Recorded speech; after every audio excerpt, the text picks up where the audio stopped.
I think one of my colleagues, and I think someone who's actually a phenomenal historian and a mentor to me is Ken Ludmer, who's a professor of medicine at Washington University School of Medicine. And years ago, he talked about this whole concept of social accountability, that we are not just a medical school, we're a medical school in an area, in the city, and we are not a suburban medical school, we're an urban medical school. And we have to be a part of the renovation of this area. We have to address the social ills. That's part of what we're about as a medical school. We have to have this type of social responsibility. I think he was really prescient in talking about that, and I certainly brought on to this whole concept of social accountability. And I think that over time, the dean, the board, both at the university and the medical center, really realized that St. Louis would grow, and would grow for better or worse.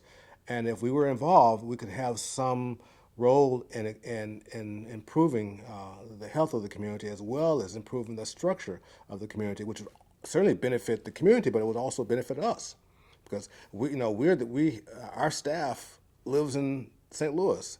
Our professors, our faculty, they live in the St. Louis, and we want them to live close to the medical school. We want them to feel comfortable. We want their kids to go to school here in near the medical school, and so it's all part of us not only feeling responsible for providing an environment that's receptive for our staff and our faculty and our students, but also realizing that our stature, not nationwide but worldwide, is also going to be highly dependent on how St. Louis is viewed as an institution and what we can do to really uplift St. Louis.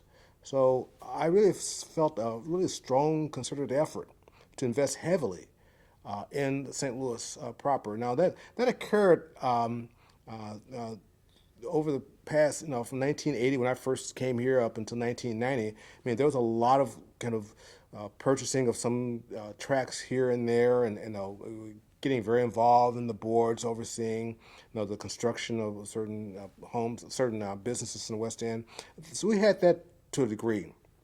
But in order to really have the major impact, there had to be a more of a focus on redevelopment on a larger scale than simply purchasing an institution or a building or assisting in the development of a road. There had to be this roadmap in our consciousness and on our paper about what St. Louis should look like, what the Central West End should look like, and what should all the other neighborhoods that are adjacent to Washington University looks like. Let me give you an example.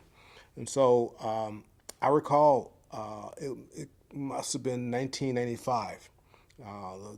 We were adjacent to Forest Park Southeast neighborhood.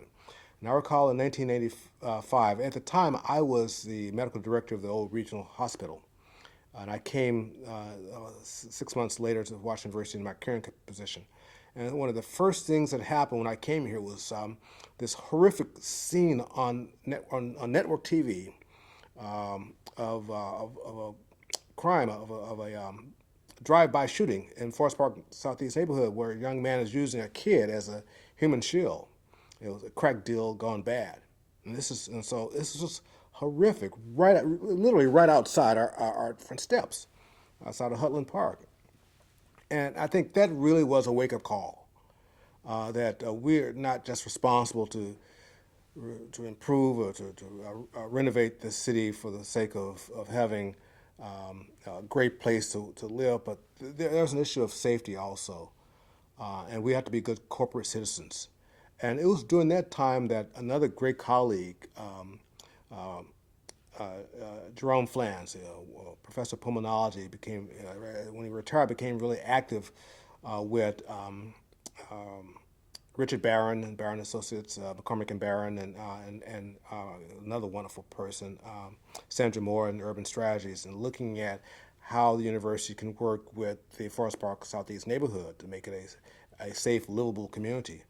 I was brought in. One of the first things I was asked to do when I started in 1986 to really meet with some of the families to get their perceptions about how about what Washington University and what they thought the university should be doing, and we took those perceptions and we had a lot of late night meetings, and we parlayed that into a $4 million HUD grant, which was used to revitalize that part of Forest Park Southeast neighborhood.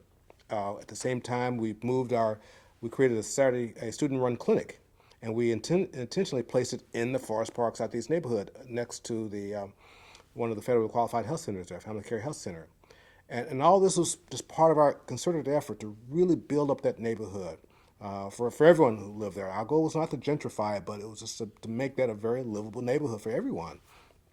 And now my students walk through the neighborhood on the way to the clinic. I drive through and I get out of my car and I just walk around. My colleague Jerome Flans passed, unfortunately, just a phenomenal person. And I walked through the streets and I said, Dr. Flans would be really proud of what Washington University did to the Forest Park Southeast neighborhood.